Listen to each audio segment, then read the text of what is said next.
As we near the completion of what has become known as the American century, one of the most remarkable stories of our nation has been the sea change in the roles of American women.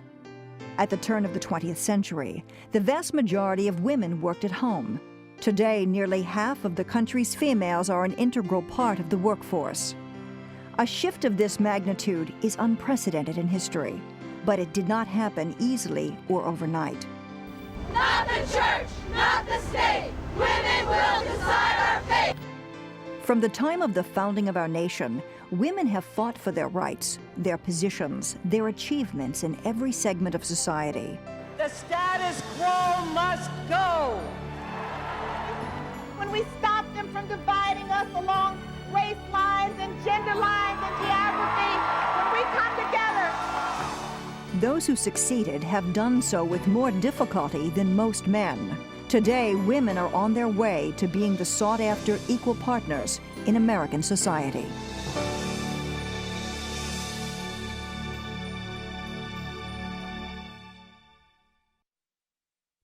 This is the story of the women's movement in America, how it began, the people who shaped its course, the events that defined its missions. The story begins at the time of the Revolutionary War, with one of America's most persuasive champions of the rights of women, Abigail Adams. The year was 1776. Members of the Continental Congress were meeting in Philadelphia to frame the Declaration of Independence. The American colonies were about to separate from England, and war was not far away. One of the leaders of the Revolution was John Adams of Massachusetts, a respected lawyer and legislator, and a future president of the United States. His wife Abigail was in Boston, warning him about the British movements. John basically sort of fled Massachusetts and went down to Philadelphia for the First and Second Continental Congresses, and it was then that Abigail remained in Boston and wrote constantly, sneaking letters out so the British wouldn't get them, about what was happening. He would write to her and say, I want to hear your thoughts. I want to see what you think. And even when they disagreed, he still wanted her opinion because he knew she was the only one he could trust. And he knew that Abigail had a great political acuity, so he would ask for her advice. The prevailing social philosophy of the age was called the Enlightenment, which maintained that reason could triumph over poverty and oppression, and that a society of citizens could be enlightened through public education. But in the 18th century, only men could be citizens, and the natural rights of liberty and equality, so eloquently referred to in the American Declaration of Independence, were available only to free men, not to slaves or women. Late 18th century women in England and in the new United States had almost no rights. Once married, a woman lost all rights to property. If she had inherited property, it went automatically to her husband, and he could use it. It might technically belong to her, but she had no right to control it, and he could do anything he wanted with it. But Abigail Adams believed things should be different. An educated and cultured woman, she believed that women should have equal rights under the law, and knew the value that women could add to the political dialogue of the nation. In 1777, as the men were drafting America's laws in Philadelphia, Abigail wrote to her husband one of the most famous and enduring documents of the women's movement. I desire you would remember the ladies, and be more generous and favorable to them than your ancestors. Do not put such unlimited power into the hands of the husbands. Remember, all men would be tyrants if they could.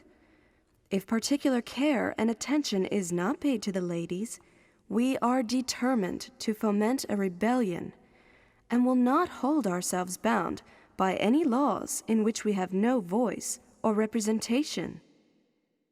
These women, women of the educated middle class, that were the first to demand to have a public voice, who had the education and the opportunity to be able to express themselves, to form opinions, to write in public. So it was from this class that you would get women speaking for women's rights and an enlargement of women's roles. Yet as enlightened as John Adams was for his time, and as much regard as he obviously held for Abigail, he could not fathom her plea for more consideration of women's issues. As to your extraordinary code of laws, I cannot but laugh. We've been told that our struggle has loosened the bands of government everywhere, that children and apprentices were disobedient, that schools and colleges were grown turbulent, that Indians slighted their guardians, and Negroes grew insolent to their masters. But your letter was the first intimation that another tribe, more numerous and powerful than all the rest, were grown discontented. In 1797, John Adams was elected the second president of the United States, and Abigail was the first lady to live in the White House. And although the ideals that launched the new nation were ambitious, the exclusion of women in the political dialogue continued. Although independence from England had been won, the fruits of freedom were not enjoyed by all. Women and African Americans did not share the same rights as the men who drafted the laws of this new nation. Therefore, their struggles for equality had just begun. It wasn't that long ago that women of all races and men of color were objects. They were owned like tables and chairs. They were not people, they were not citizens, they were not voters. It took 150 years of very deep struggle and bringing the country to a halt and a civil war and everything else to gain a legal identity as human beings for women of all races. The leaders who emerged in the 1840s as the champions for women's rights were a few educated, dedicated fighters. Women's rights activists such as Lucretia Mott and Elizabeth Cady Stanton knew that society and laws must change if women were to move forward. Stanton and Mott became fast friends, and years later, in 1848, Elizabeth Cady Stanton, with many children and a not very happy marriage, was living in western New York State when Lucretia Mott came to visit her sister at Seneca Falls. And the two women got together for the first time in about 10 years since meeting in London, and they decided to have a meeting of women, which is the origins of the American women's suffrage movement. In 1848, Stanton, Mott, and other activists held the now famous Women's Rights Convention in Seneca Falls, New York. At the Seneca Falls Convention, the women adopted a declaration of sentiments which demanded that women receive all rights and privileges which belong to them as citizens of the United States. The major thrust of these social reformers was for the abolition of laws denying women their property rights and other legal constraints. But the biggest push was for the right to vote. And in that battle, one name stands above the others. Susan B. Anthony, through her temperance work, met Elizabeth Cady Stanton in 1852. From that point on, she dove into the women's suffrage movement and into the early women's rights movement and dedicated the rest of her life to it. Starting with 1850, she devoted her energies to the women's movement, which included, at its core, abolition, criticism of slavery, and a concern with temperance. She, in those other two movements, she never became as visible or as outspoken a figure. She was sort of one of the women in the trenches in these battles, but she never assumed the leadership that she did in the women's movement. The difference was that in the women's movement, she was both one of the executive leaders in terms of making decisions and calling meetings, etc., but she was also one of the leading writers. And for the next 50 years, Elizabeth Cady Stanton and Susan B. Anthony worked together to achieve the right for a woman to vote in America. In 1866, when the 14th Amendment granted the right to vote to black men, but denied the same rights to women, Susan B. Anthony was outraged. There shall never be another season of silence until women have the same rights men have on this green earth. Within the women's movement, there were battles over strategy and how fast and far to push the male politicians. Some activists held out for a slower course. Susan B. Anthony advocated fiercely for full reform at the earliest possible date and lobbied state legislatures for years to get property law reforms so women could control their assets. After decades of struggle, it became clear to the women of the National American Woman Suffrage Association that the only way to gain the vote was a constitutional amendment. Congress, the Supreme Court, and the two major political parties were still hostile, but the women fought on. She was politically convinced of the rightness of her cause, and she felt that if she didn't do this, no one would do it, and the cause would die. And she was probably to a large extent right. In the last decades of her life, Susan B. Anthony and Stanton wrote their highly acclaimed record of their struggles, titled The History of Woman Suffrage. And Anthony continued her hectic schedule, never wavering from her goal of seeing women get the right to vote. At the age of 86, she declared to a suffrage convention in Baltimore, I'm here for a little time only. Then my place will be filled. The fight must not cease. You must see that it does not stop. Failure is impossible. Susan B. Anthony died in her home in Rochester in 1906, 14 years before her dream would come true. By 1900, the National American Woman Suffrage Association had succeeded in persuading the Wyoming legislature to grant the right for women to vote in local elections. By 1912, 9 states had granted women the same rights.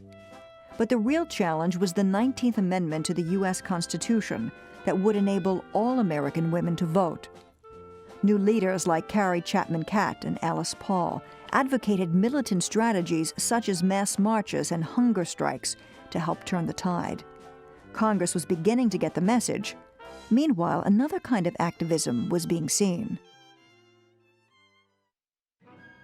The Industrial Revolution during the 19th century had changed the face of America greatly.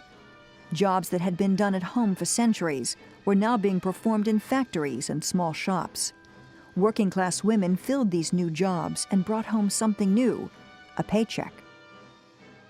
But this shift from an agricultural economy to an industrial one did not empower women workers. Factory workers, very frequently women, would, for instance, be locked into the room in which they worked.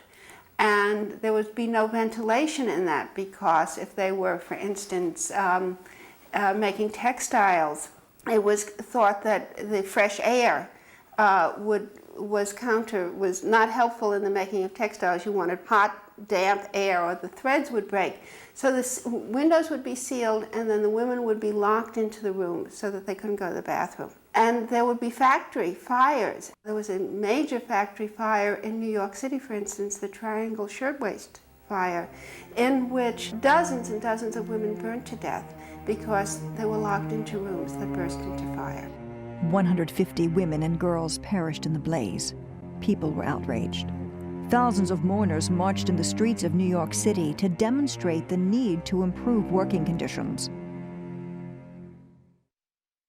Well, I think that one of the things that's really important to realize is how active women were indirectly in politics throughout the late 19th century and early 20th century, and the extent to which women especially were involved in creating the educational and social welfare infrastructure of America.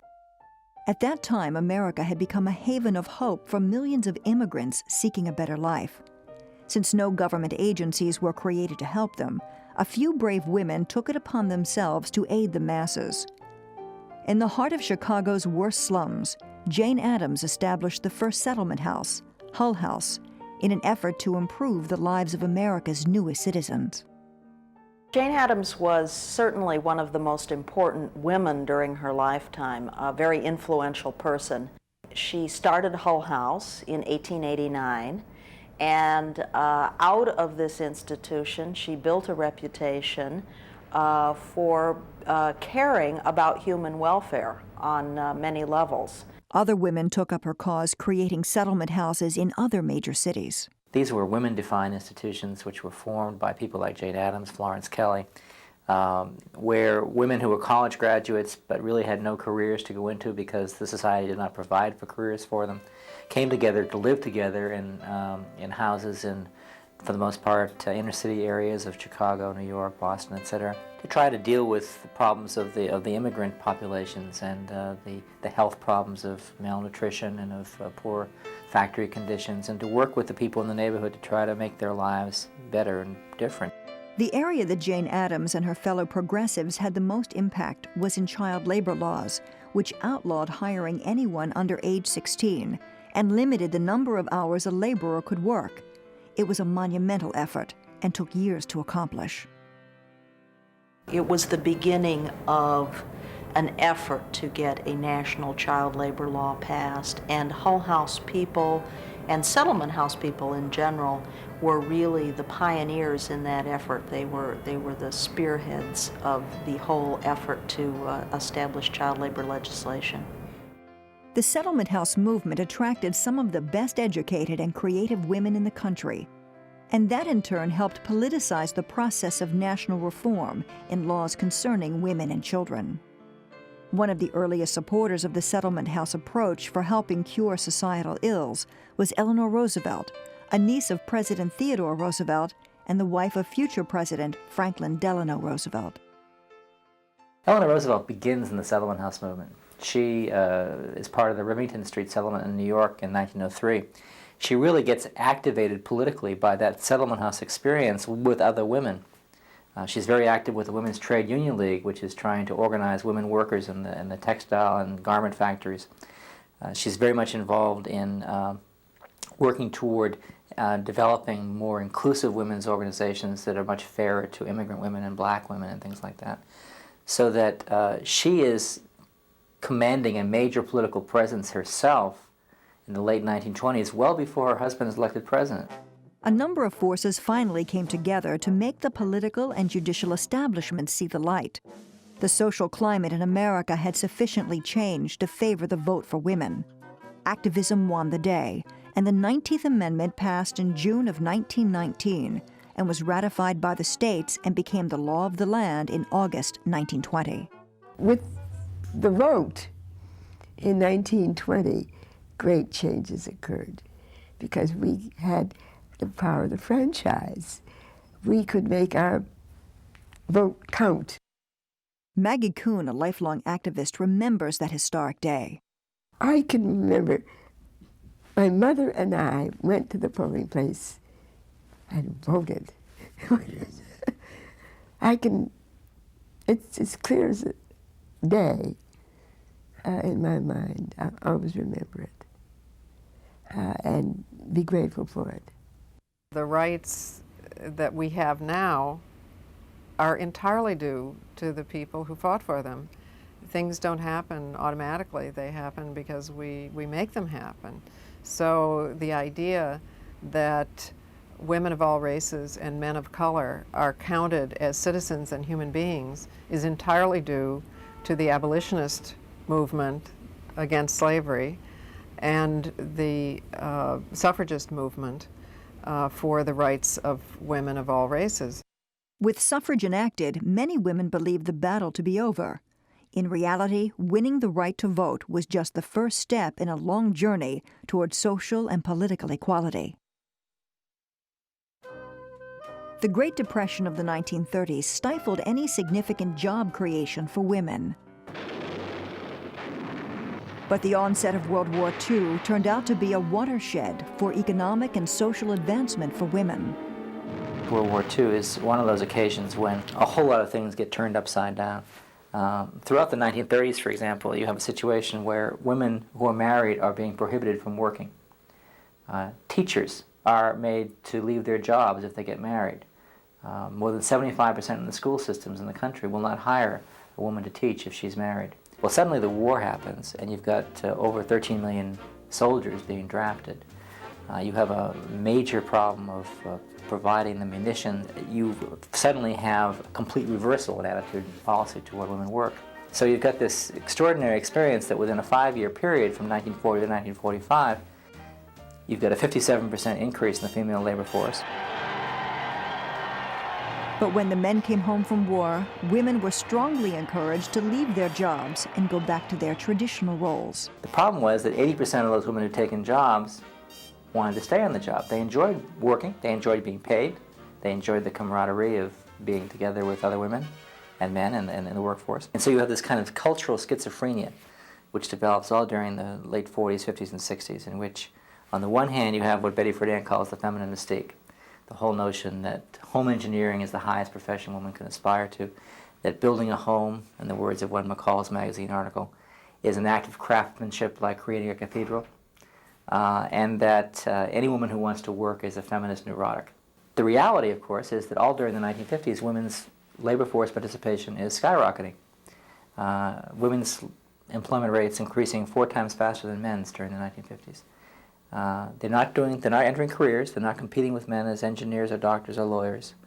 But what they're doing is taking jobs in sex-segregated occupations like clerical work or sales work. And yet their work is absolutely indispensable toward the development of what we now call a middle-class lifestyle. In the socially active 1960s, America witnessed a steady resurgence of the women's movement on many fronts. Civil rights demonstrations and protests against the war in Vietnam brought women activists to the forefront.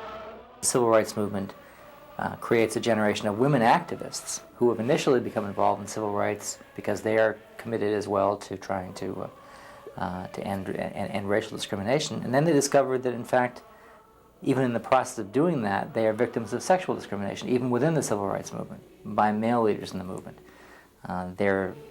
They can be equals with men in marching down the street and facing police, but they're not asked to be part of the decision-making process. And so there's the development over time of the need to focus as much on issues of gender discrimination as on race discrimination. Well, when I graduated from college in 1963, it was legal to discriminate against women. I mean, most people realize that it happened, but they forget that it was actually legal until the Civil Rights Act of 1964.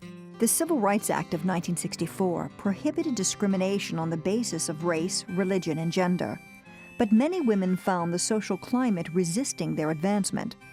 So in 1966, the National Organization for Women, NOW, was established to make certain that federal and state laws concerning sex discrimination were being enforced.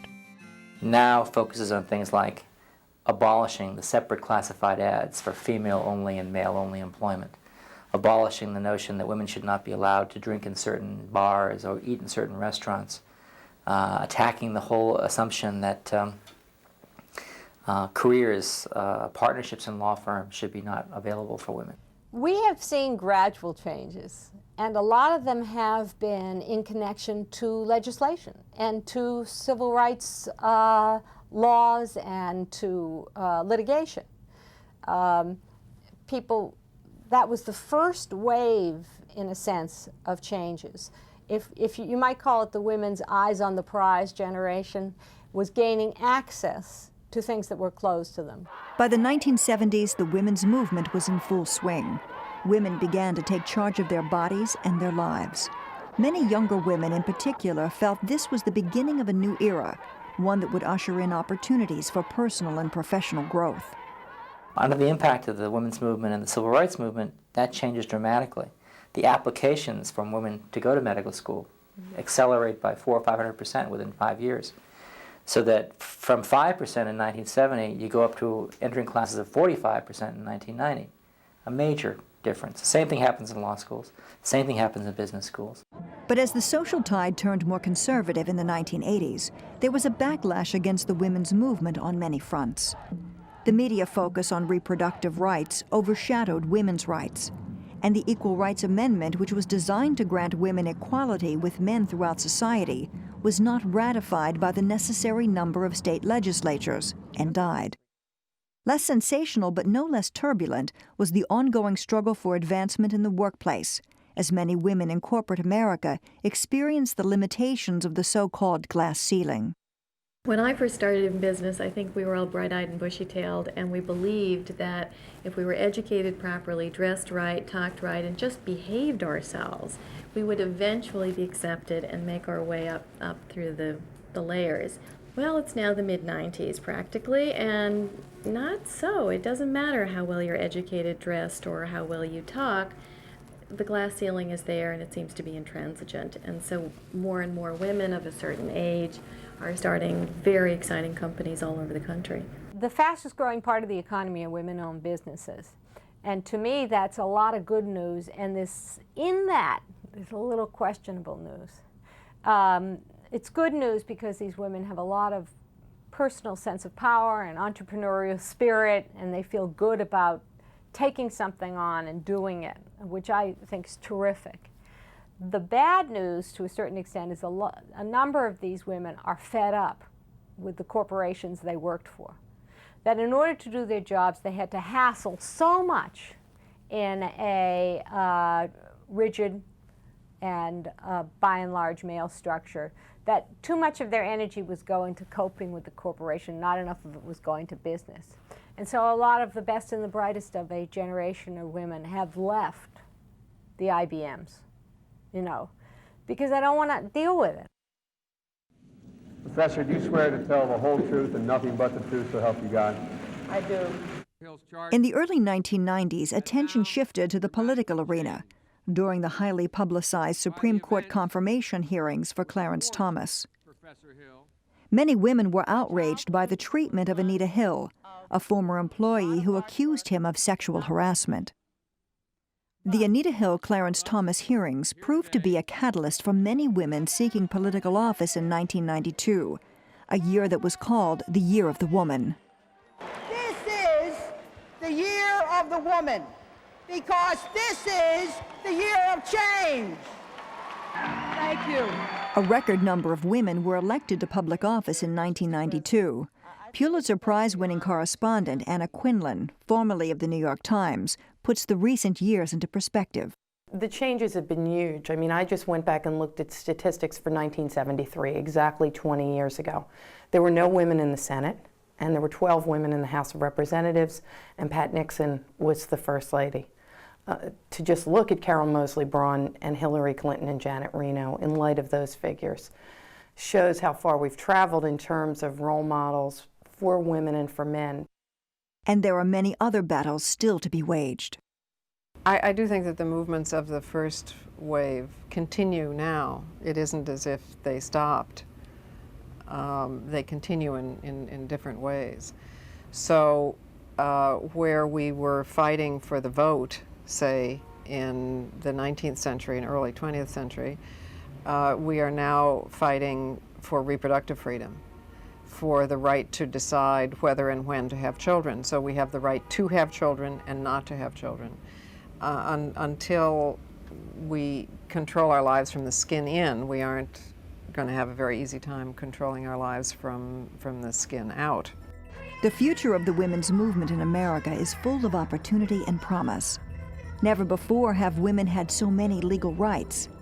Yet never before have those rights been under attack by those who want to confine the roles of women in society. Huge strides have been made, but pressure will always have to be exerted in order to ensure the rights of all women in America. Most of us have learned that women's position in life is not due to biology or Freud or God. It's due to politics in the deepest sense of politics.